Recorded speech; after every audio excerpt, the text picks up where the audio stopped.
Hello, I'm going to give you an overview of Android graphics. Let me start with one of the most famous images in the world, Mona Lisa. People stare at her for hours and hours admiring her beauty. And here is Android world's Mona Lisa, the architecture stack. We developers also stare at it for hours and hours, mostly scratching our heads, but our focus is on the forehead where the app layer is.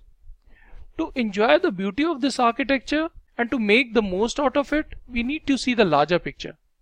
And that's why I'm going to introduce you to Android graphic architecture. I have divided this talk in three parts: device display overview, Android graphic architecture, and analyze and improve graphics. So let us start with device display overview. I'll begin with very simple terminology, which is refresh rate. It is measured in Hz, and it is number of times per second a display redraws screen. So here is a screenshot of my monitor settings, and it says 60 Hz. That means my monitor can redraw itself 60 times per second.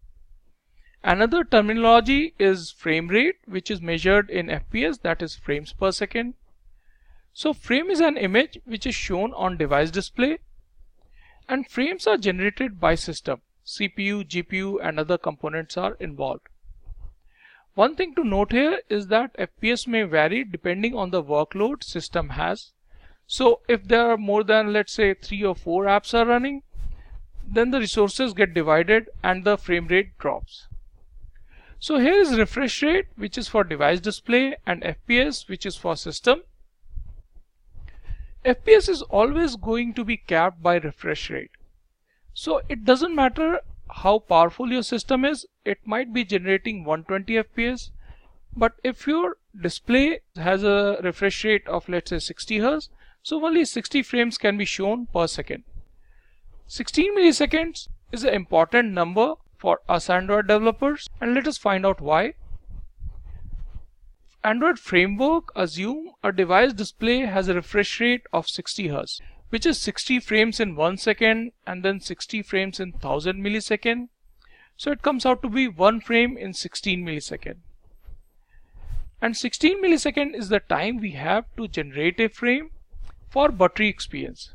If we are able to generate a frame within 16 milliseconds every time, then monitor is going to show a new frame which will give a good user experience. Before going further, let me talk about an issue which can happen with device display, and that is screen tearing. So it might happen that we see two different parts or different frames at the same time on the screen. And let us find out why this could happen. So buffer, we can say, is a placeholder for the frame data. So here, as you see, display is using the same buffer to show, and system is also writing on the same buffer. It might happen that display has done only drawing half the frame on the screen and system writes a new frame. So display ends up showing half frame from the older one and half from the new one on the screen. Let us see what technologies we are adopting to resolve the device display issues. Double buffering, VSync, triple buffering, adaptive sync. I'll go through them one by one. Double buffering. Here what we do, we give two buffers now. One for the display and one for the system. So system writes on its own buffer and display uses its own buffer to show it on the screen. And when system is done writing on the buffer, it switches the buffer to the front one and takes the front buffer to write on, and this cycle keeps going on. So everything is smooth here except for the part where display is showing the front buffer and then system switches it with the back buffer. So if display is not done drawing the whole buffer, screen tearing might happen again. Here is VSync. So device display tells the system, don't throw frames at me, give me frames only when I ask for it. And here is a scenario with VSync and double buffering, and let us see how things are going here. All these vertical lines are the VSync signal, display asking system for a frame. So at first VSync signal 16 millisecond, display asks system a frame, system gives frame A, display shows it, then system starts working on frame B at 32 millisecond, display again asks system for a frame, system gives frame B and starts working on frame A, and this keeps happening and everything is smooth because at every cycle a new frame is being shown on the screen. Let us see what can go wrong. It's the same timeline. So at 16 millisecond, display asks system for a frame, system gives frame A and starts working on frame B. Then display asks again system for a frame at 32 millisecond. But unfortunately, system is not ready with the frame.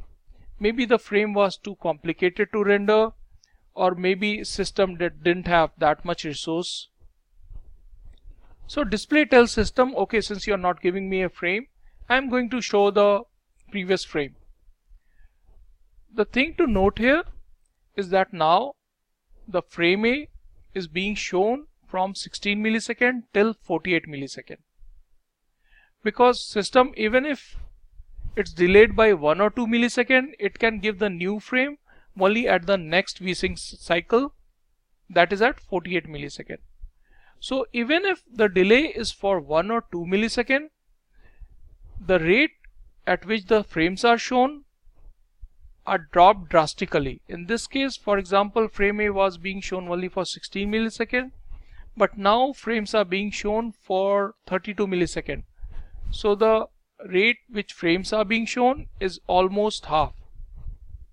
How do we resolve this issue?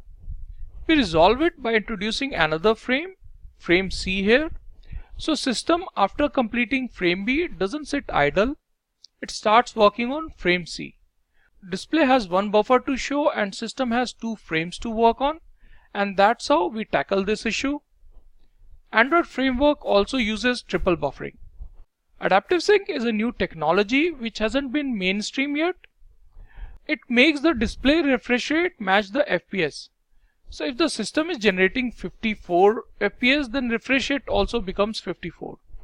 This saves us buffers which are resource intensive. One more thing, it also improves the frame rate if the system is lagging. AMD has FreeSync and Nvidia has G-Sync as adaptive sync technologies.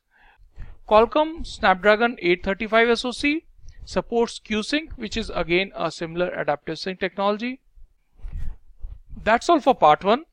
Please subscribe to my YouTube channel Android Varta so that you can get notification when I release part 2 and part 3, which will be soon. Thank you.